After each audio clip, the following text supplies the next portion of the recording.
This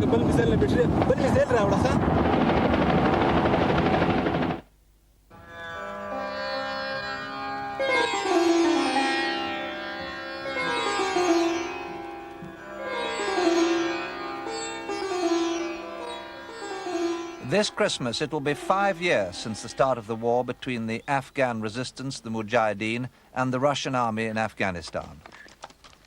After an interval of 2 years, I recently made my second visit to the country to see what effect the war is having and to discover who, if anyone, is winning. With an ITN cameraman, Paul Carlton, and a sound recordist, John Hunt, I spent a month with the Mujahideen in an area where the Russians are trying to cut off the flow of men and weapons from across the Pakistani border.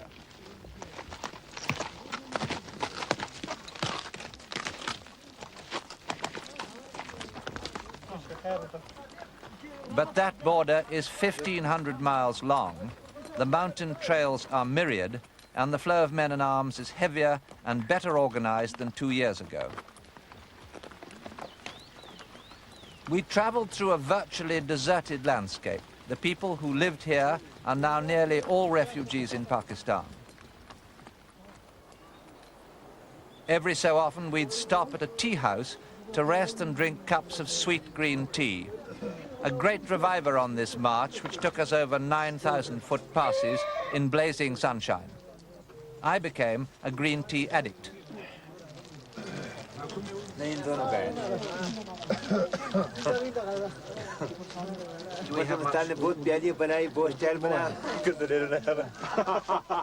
The Mujahideen are tireless, but Westerners like myself find it hard to resist asking repeatedly and plaintively how much further there is to go. Do we have a long way to go today? Do we have much further to go today?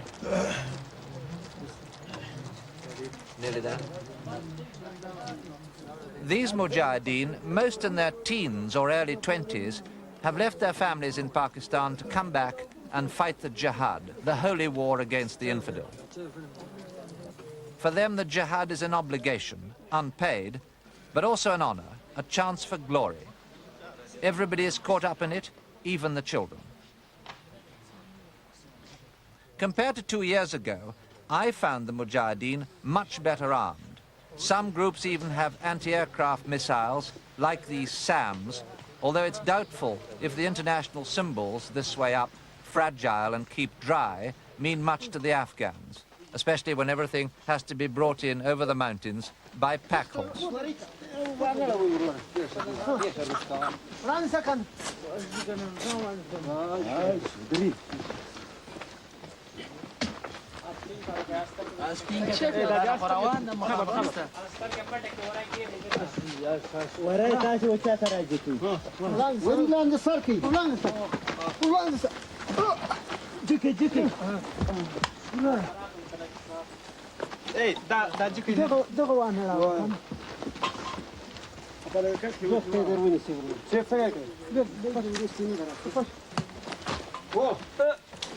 The logistical difficulties, especially for the groups in the deep interior, are horrendous. It may take a month or more to get in a fresh supply of desperately needed ammunition. This, more than anything, hampers the resistance and slows down their war effort. Each of these boxes contains 2 SAM-7s, a Russian missile, although the Chinese also make them. Each missile is said to cost $250,000. So this horse is carrying $1 million worth of weaponry on its back. Our camera equipment, equally delicate but less expensive, had to be carried in the same way.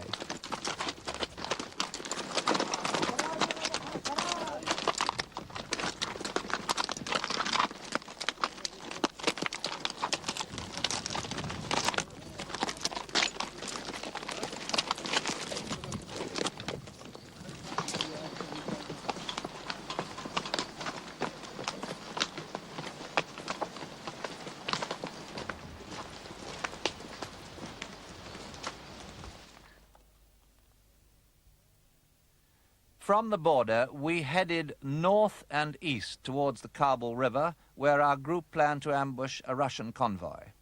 Then back in a circle to Hisarak to try and capture a government fort, a journey of 300 to 400 miles. Recently, the Russians have tried hard to block the guerrillas' infiltration routes in this key area, both along the border and also deeper in. The guerrillas' response has been to attack Russian convoys and outposts and blow up the power lines to Kabul.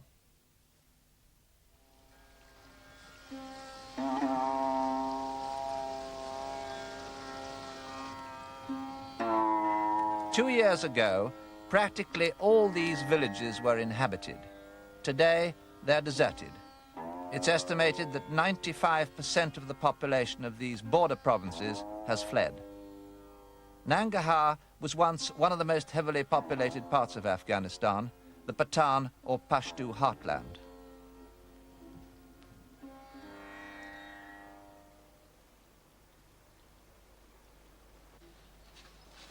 Often the only occupants are the Mujahideen themselves. The villages are their staging posts, their field kitchens, where they butcher and prepare the tough meat, mainly goat, on which their army marches.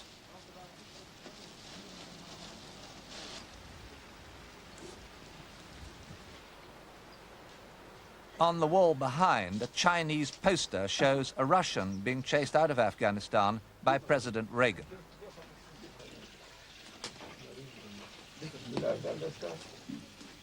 Traditionally, in an Afghan village, the women always did the cooking. Now, with no women about, the Mujahideen have had to learn to do their own.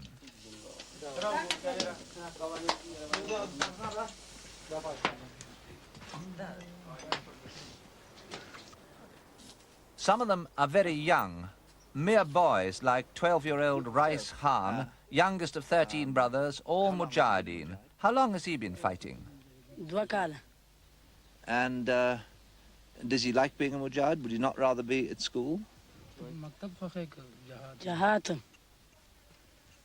Would he not rather be at school? No. Has he ever been involved in any fighting? Oh. Where and when? Qatar. Qatar. Mainu ne ga pinzala tanga lu zaulu. Janga ukara.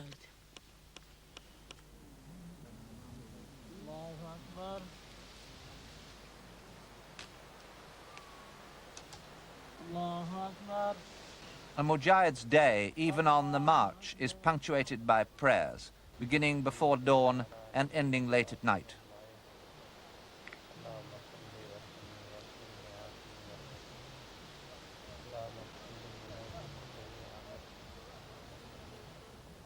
Their Islamic faith burns as brightly as it ever did and appears indestructible.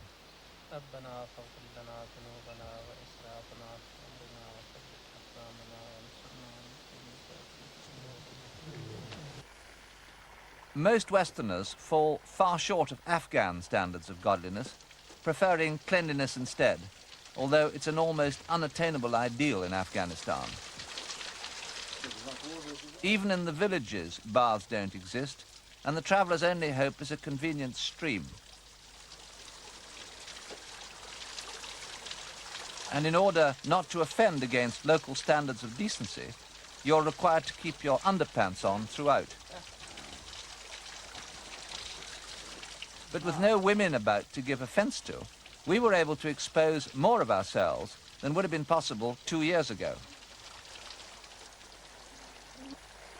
We managed to have 3 open-air baths in 4 weeks marching, which is bordering on luxury for Afghanistan.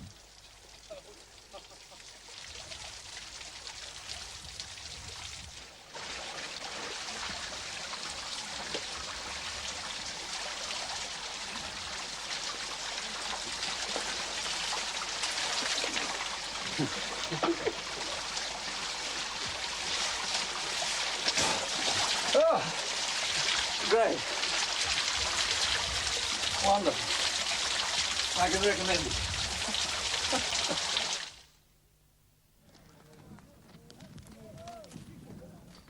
In the last 5 years, the flood of Afghans leaving the country to escape the Russians has created the biggest refugee problem in the world. 3 million in Pakistan, another million in Iran. 4 million in all, 1/4 of the population. plus another 500,000 internal refugees, people who fled their homes but are still in Afghanistan.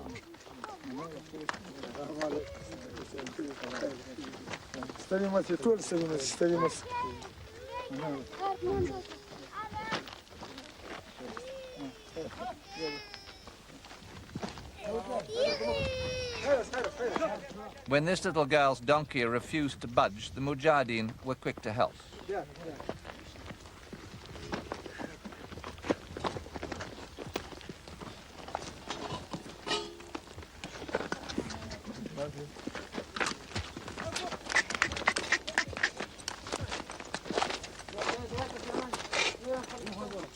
We met this party of refugees 3 days in from the border.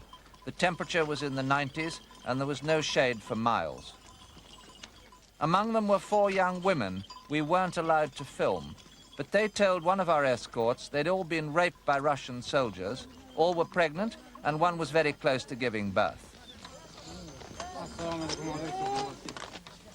We were told there had been similar cases before, but the women had always killed themselves.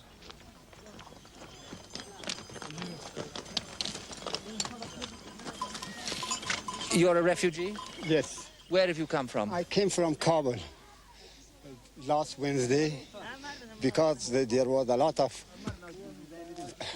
Life is dangerous in Afghanistan. I have to escape from Afghanistan, our lovely country, to go to the Pakistan, to join with our brother and Muslim brother and get help from the Pakistan. What made you leave Kabul now, at this time? Yeah, at this time, I'm an engineer. Sometimes they force it on me to come join with us, otherwise we will put you in the jail. You mean to work for the government? Yes. And my daughters, I have 2 daughters. One of studying in the Faculty of Law in the 5th semester, and the other is in the Faculty of Medicine, and they force it on them to come join with us, but we are Muslim, we don't like the Russian government, and they always attacked on all of us, and just we leave this country to go until we are in Pakistan to our friends, our brothers, all the Communist Party attacked on me, and always trying to put me in the jail. This is my uncle's son. They put them for 2 years in the jail. He was... You were in jail? Yeah, because he has to help with the Afghan people, Muslim, not working with the Russian government. They caught him and put in the jail for 2 years. After 2 years, he come back. Now, if he is stay in Kabul, they put it again to the Polichari and maybe kill it. Maybe kill him? Yeah. What exactly were they trying to make you do? Actually, the Communist Party find our mind to what we have in our mind. Now they found we are not with them. Just we want to our country free from Russian. We don't want Russian to stay here, to come to Afghanistan. Now they found us the same. They want to make a trick on us to put in the jail. After a few weeks, they will kill us.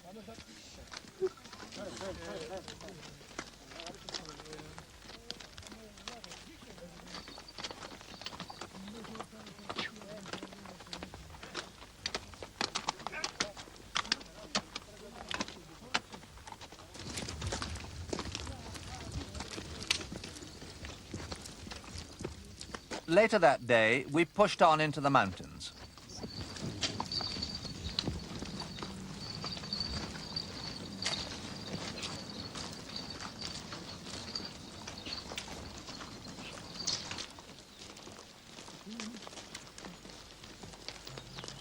In the evening, we reached one of the group's main logistics bases that has been bombed several times by the Russians, but survived, thanks to its natural defenses.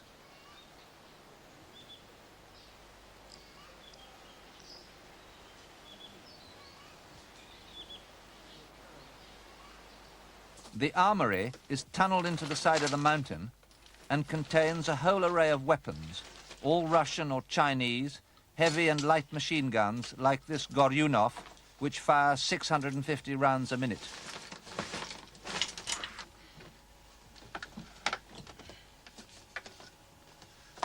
Chinese-made RPG-7 rocket launchers, a devastating anti-tank weapon at close range, and now in apparently plentiful supply with Mujahideen groups throughout the country. Such is the penetrating power of the nose cone that it can pierce armor plating and is deadly against soft-skinned vehicles.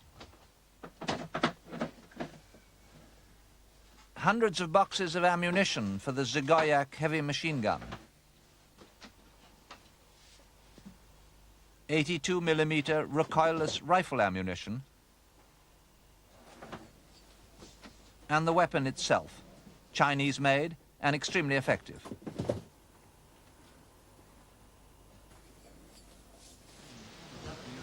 Allahu Akbar.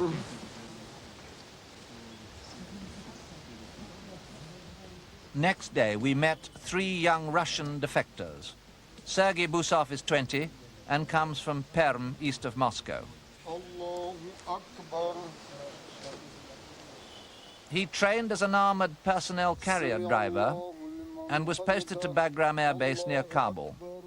He says he deserted from the army because he was constantly beaten up, once by an officer and regularly by NCOs. This, he says, is a tradition in the Soviet army, but he deserted when he couldn't endure it any longer. Like the others, he's become a Muslim. Possibly there was little choice, but he and the others seem to be completely accepted by the Mujahideen.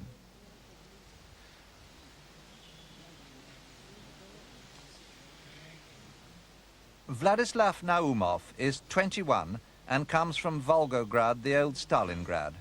He trained as a tank mechanic and a paratrooper and was posted to an army base near Jalalabad. He says he defected because when he and some other soldiers protested about bad food, he was arrested and imprisoned by the KGB. He managed to escape and made contact with the Mujahideen. Naumov says all of them were opposed to the Soviet system at home, where there was no freedom of the press, no freedom of speech, no political freedom. Although they're all European Russians, they seem very much at home in their new surroundings.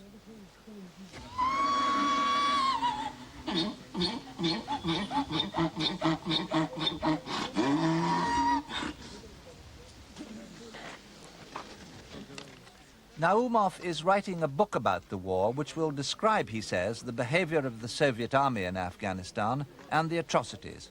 How, for example, at the end of May 1983, a totally innocent Afghan, in his words, was held in front of a tank gun and blown to pieces.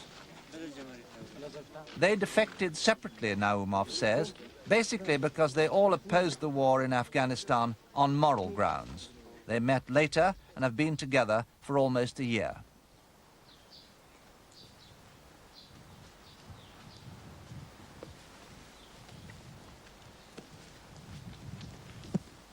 The youngest of the 3, Vadim Plotnikov on the left, is 19.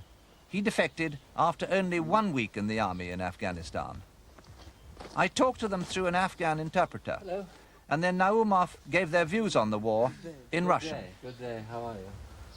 Первое, конечно, что хочется, о чем хочется рассказать, это о тех, в общем, бомбардировках, которые, в общем, делает советская авиация в Афганистане.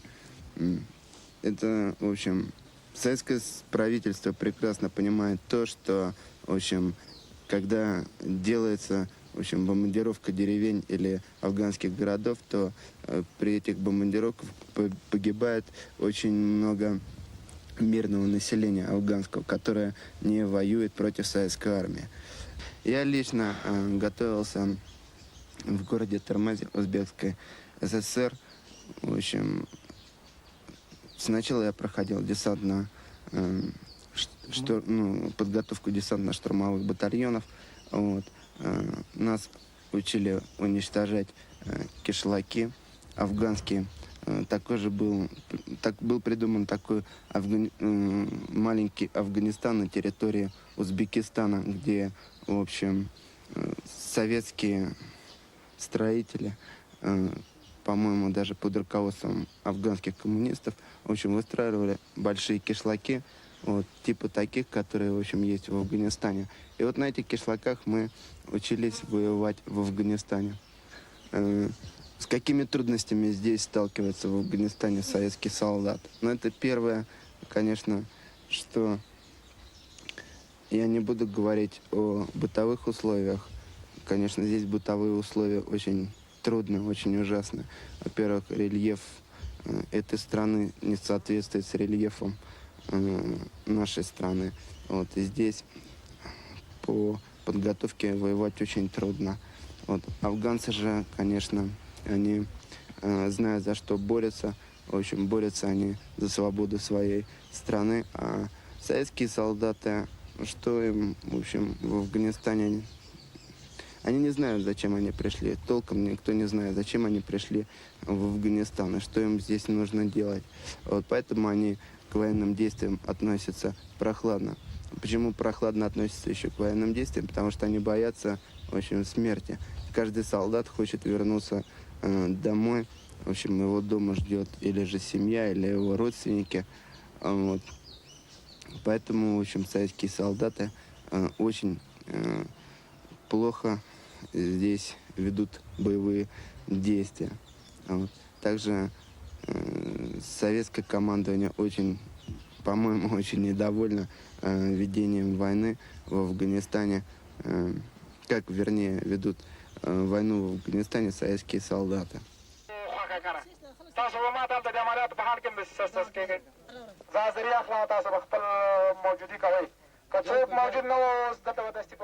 Wednesday, August the 1st. Hussein Pacha, the local commander, starts mustering his men for an ambush on the Kabul road, calling the roll and distributing ammunition.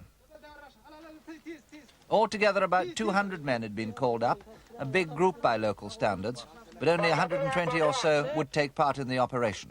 The rest would be in support, making sure the main force received supplies of food and ammunition.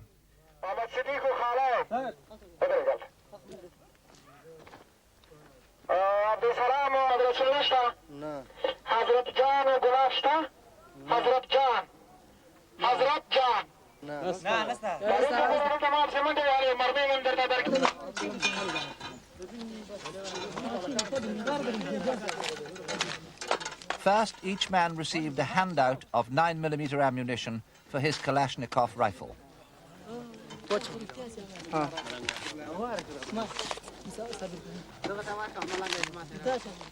Many Mujahideen groups have been penetrated by the HUD, the local equivalent of the KGB, and so each Mujahid now carries an identity card with his photograph.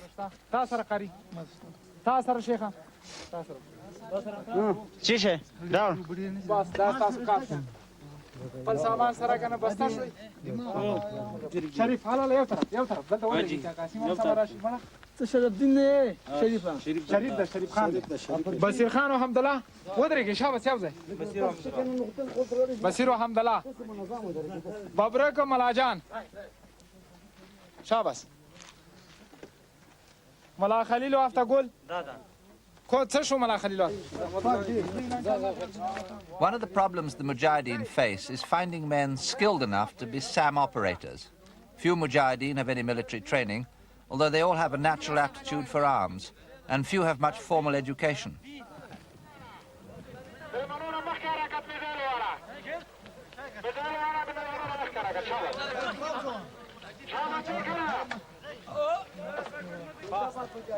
Our group took in 6 SAM-7s, representing an investment of $1.5 million.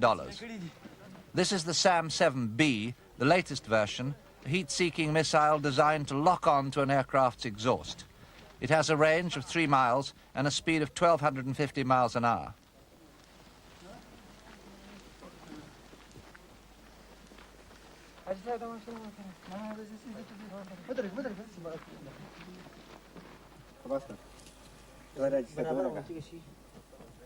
Chinese pressure mines made of plastic, so they're hard to detect.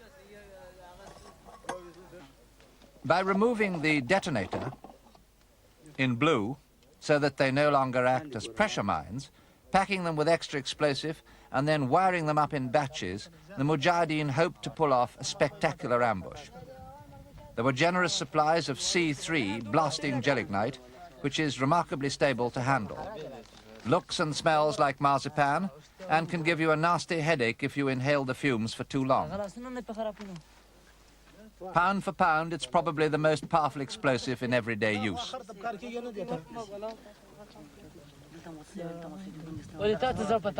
The plan here was to set off the mines in batches of 16 by remote control.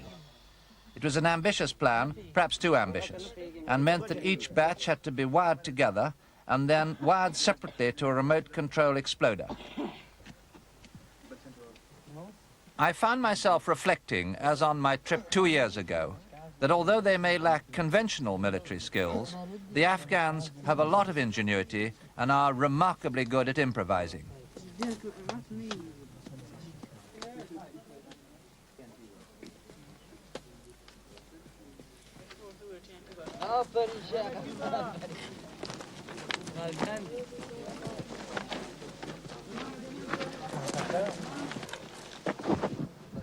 Well, the ambush site has finally been chosen, and this group of mine layers is setting off now to plant 80 mines on the main road, which is just over that hill down at the bottom of a steep gorge. It's the main road from Kabul, the capital, to the important provincial city of Jalalabad, and along it run big Russian convoys regularly, up to 250 or 300 vehicles, some of them carrying ammunition, petrol, and troops.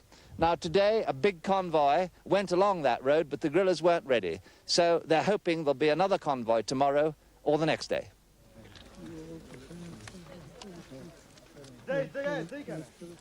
A group of young boys carries the last of the mines up the hillside.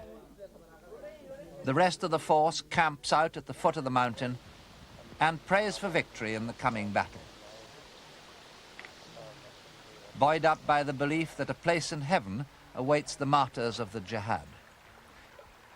I wrote in my diary, their spirits seem very high, no sign of nerves. They despise the Russians as soldiers. The only thing they fear is their air power.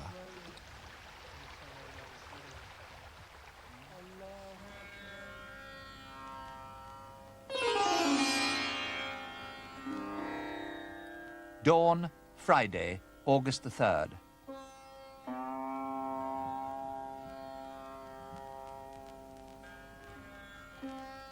In the middle of the picture, a Russian post guards the road to Kabul with tanks and a garrison.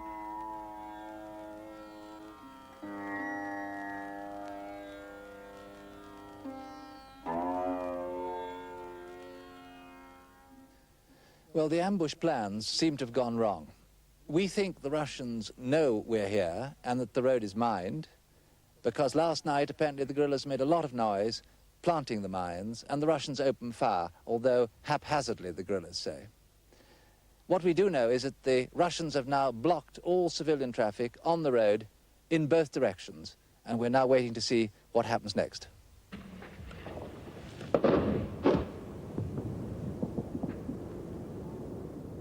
What happened next was that the Russians started to mortar the mountaintop where we were.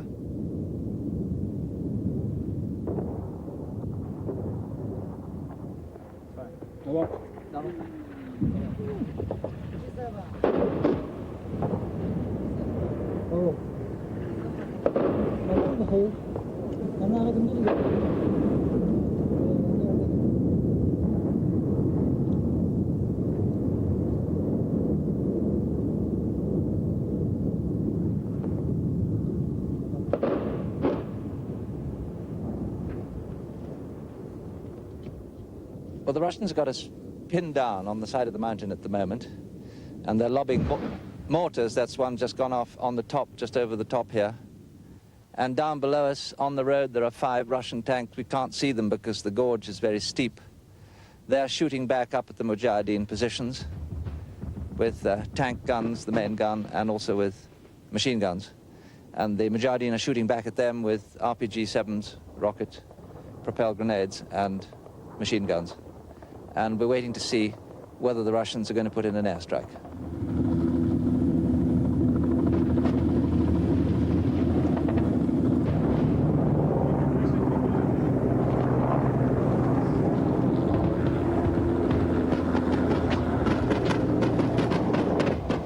It came at noon, 2 Mi-24 helicopter gunships armed with rockets and cannon, flying too high for the SAMs.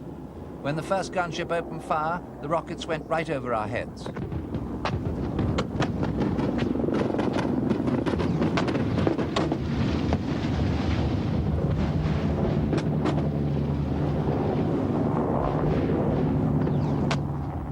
Then the second gunship lined up and fired.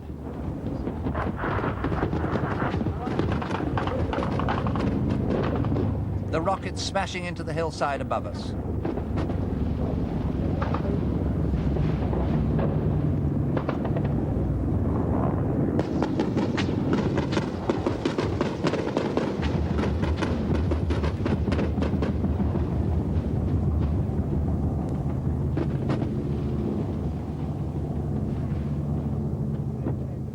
So the element of surprise having been lost and the ambush obviously not going to take place now, the guerrilla commander has ordered his troops, who've been down there in the gorge all day, to pull out tonight.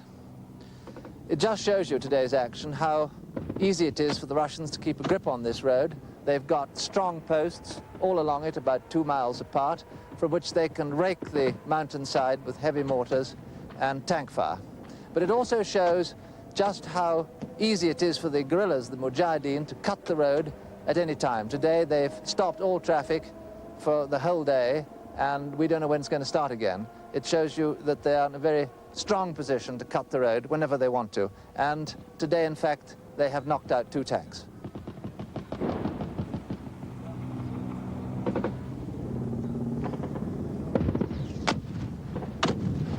But the hard fact is that due to lack of professionalism, what might have been a famous victory for the Mujahideen ended as just another skirmish.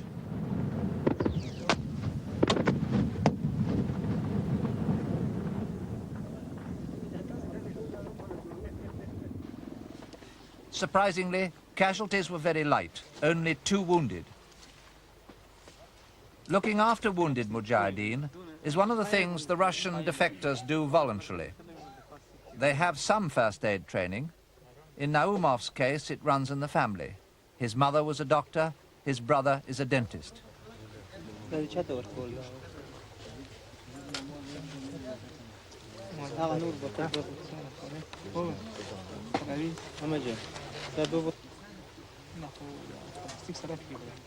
This man was wounded by pieces of shrapnel from a mortar. The Mujahideen have almost nothing in the way of medical supplies. A serious wound usually means gangrene and death.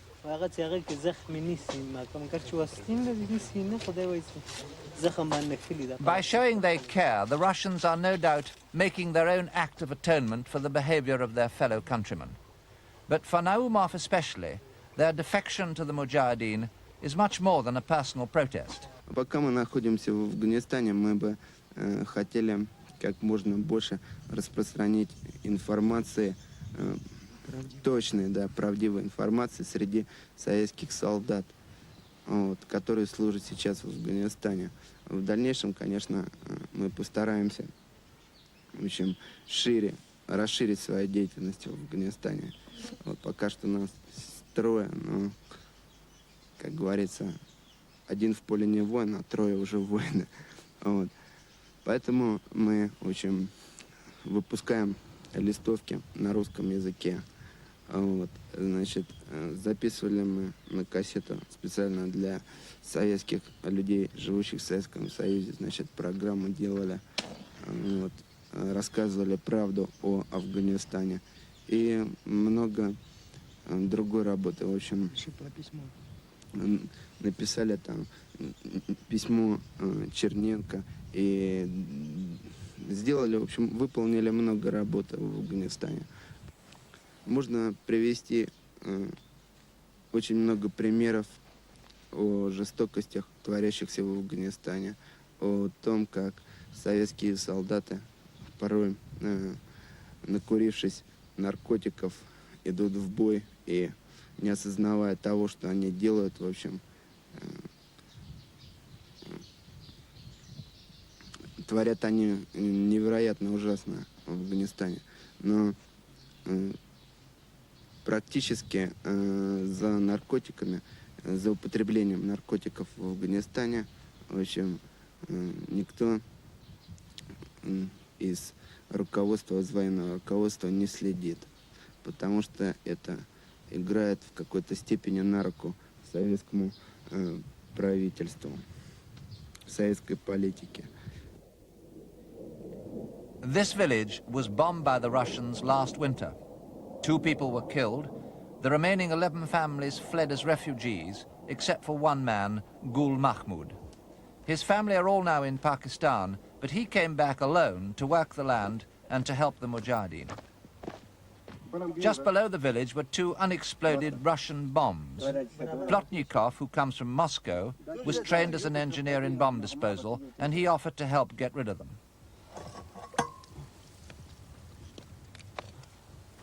A lump of gelignite is shaped and placed against the casing of the 500-pounder.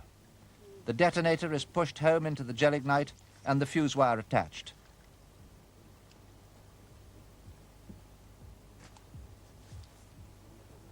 Plotnikov lights it and runs. He has a minute to get clear.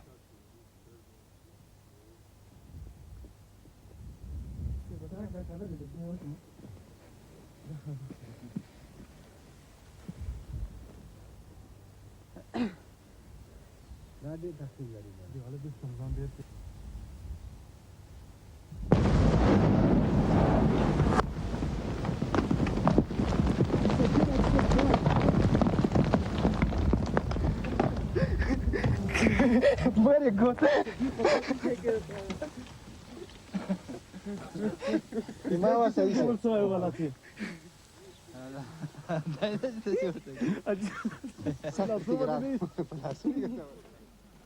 Thursday, August the 9th. Great excitement in camp at the news that the leader of the group, Yunis Halis himself, was approaching. Red-bearded and sprightly for a man of 67, Yunis Halis is the only senior resistance leader with headquarters in Pakistan who crosses regularly into Afghanistan to visit his men in the field. He recently married a young wife and had a son, which his followers see as a commendable sign of his virility.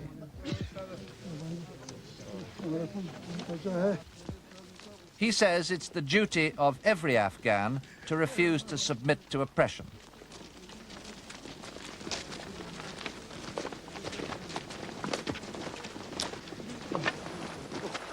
Yunis Halis is not a soldier, but a mullah, a man of God, deeply versed in the teaching of the Prophet and in the words of the Quran.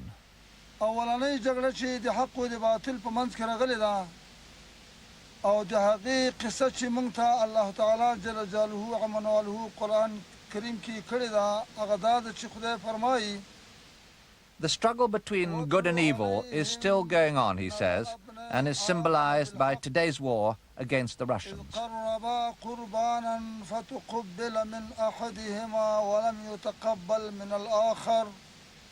Now you're getting a lot more arms than when I was here 2 years ago, but is it enough?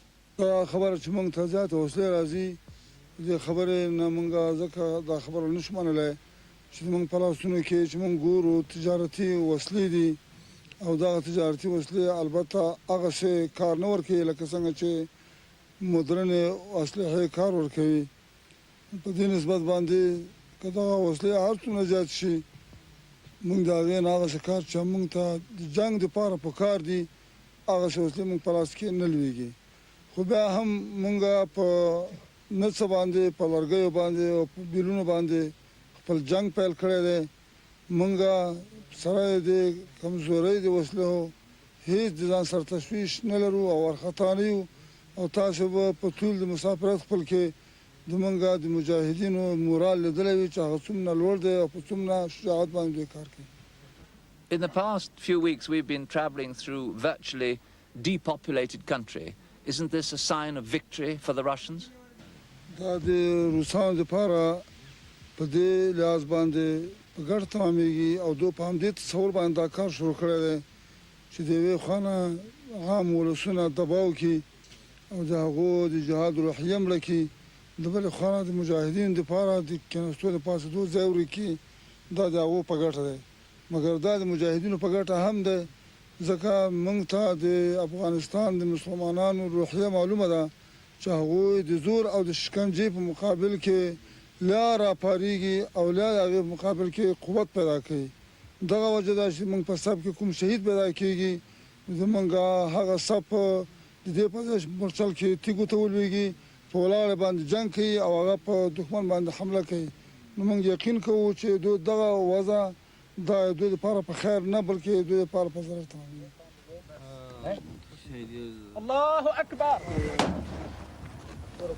Next day we went to inspect a nearby government fort which the Mujahideen were besieging. The first rounds fell short.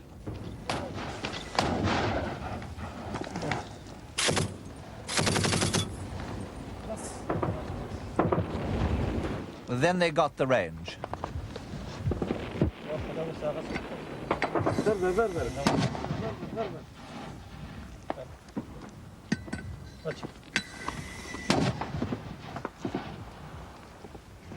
بس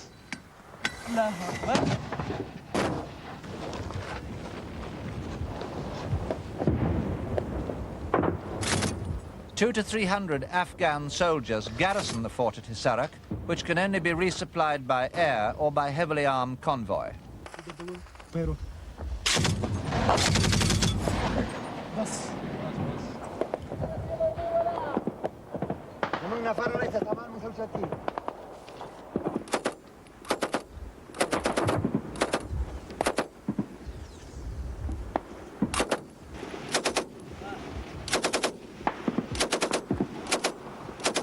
The Mujahideen brought up a recoilless rifle.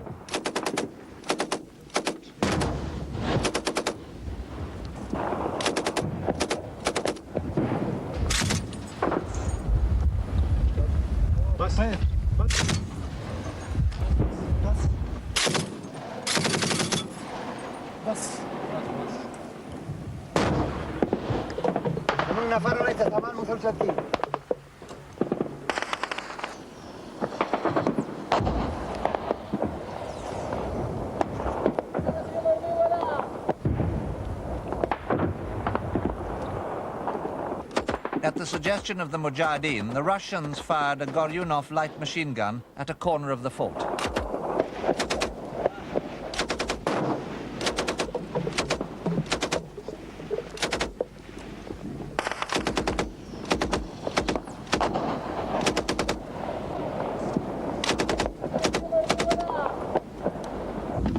In the afternoon, the helicopter gunships arrived to pound the Mujahideen positions, first dropping flares to decoy any SAMs, and then firing rockets.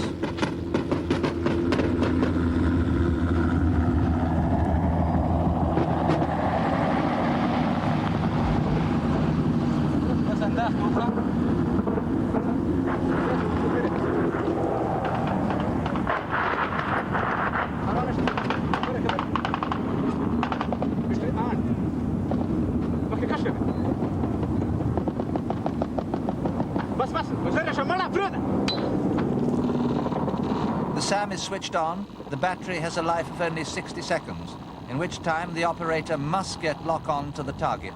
Otherwise, he cannot fire. He does fire, but without lock-on, nothing happens. An Mi-24, heavily armor-plated, but still cautious enough to drop decoy flares.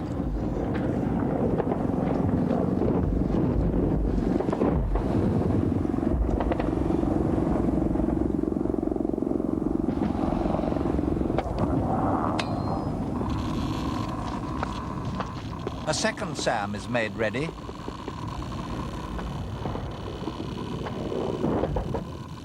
But again, possibly because the gunship stayed so high as to be out of range, he did not get lock-on.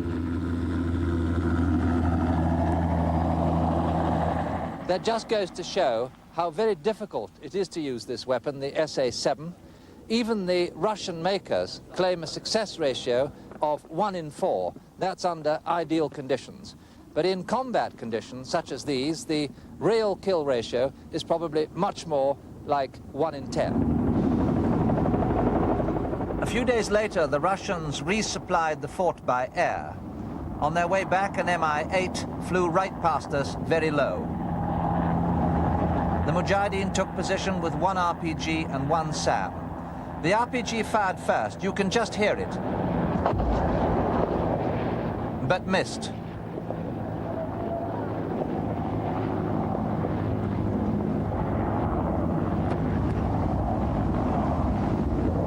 Then the SAM lined up on the first Mi-24,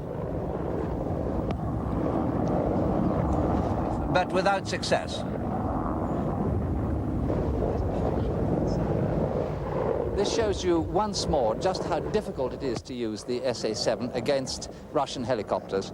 In this case, the Mujahid fired at a helicopter which was flying at about 500 feet. It should have been an easy target. In effect, the SAM misfired. The seeker here did leave the tube, but the missile didn't. So, although he might well have thought that he had an easy target and a certain kill, he failed. Or rather, the SAM failed. Indeed, Western experts rate the SAM as a poor weapon by today's standards. The last time we met the Russians, they talked about the future. I want to go in America. And you've got an uncle there? Yes. New York, Washington. Stay in New York? Yes, New York, very good.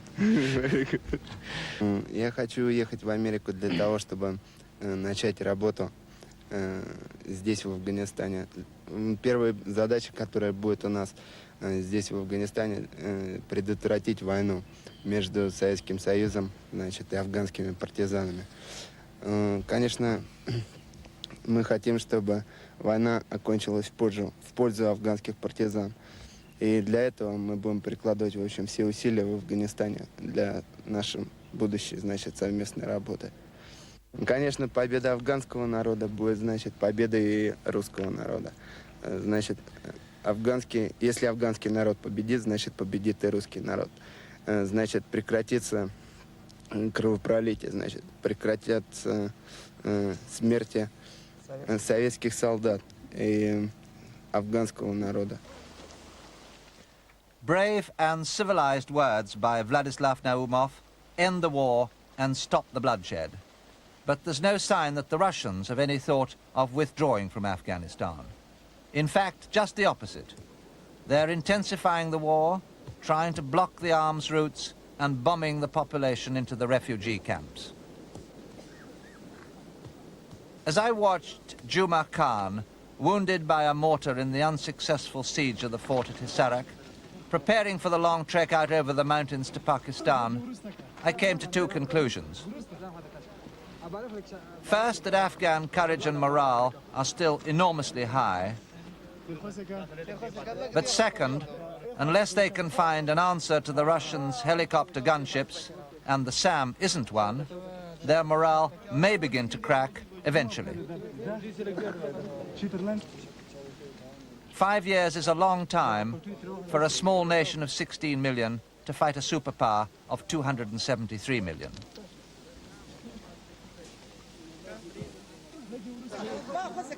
The Mujahideen can be criticized for being undisciplined tribesmen. They say, who else could have fought the Russians virtually single-handed for 5 years and still be fighting?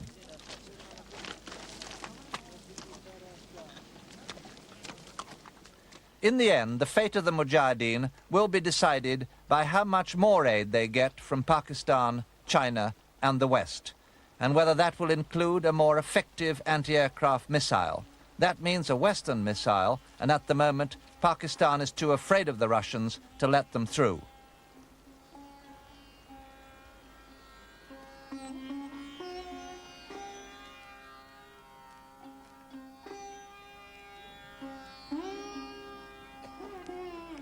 So what will the next 5 years bring? The war will almost certainly go grinding on, because the Afghans don't give up easily. It will mean more of this. No one knows the toll among the Afghans. There are no statistics. But the number of dead and wounded must run in to scores of thousands, many of them children.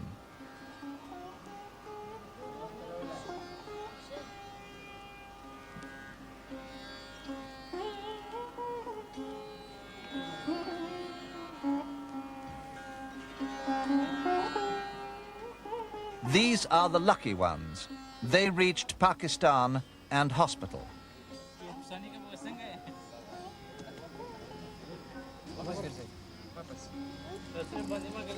They at least have some sort of future.